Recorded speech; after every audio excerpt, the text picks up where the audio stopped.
最似，便覺得燒愛是期就快要終止，仍沒有認真心相信能同可能同憂無效的這分線，為何給那些誘惑蠶食了，害我死於愛情，誰狠心至此？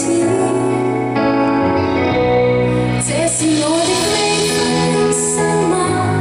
一次又一次名詞的愛，比死更差。平白無端想起一個人，不過原來眼淚已亂爬。可以轉過身重生嗎？路上那倒影仍然是他。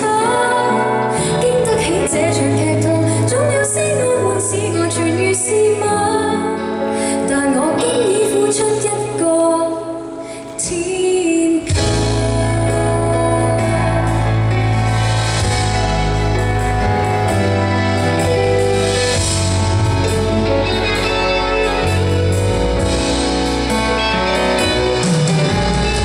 是無知傻孩子，無疑心有夢魘，無名只看着他真心至此，便覺得燒翳是期就快要終止。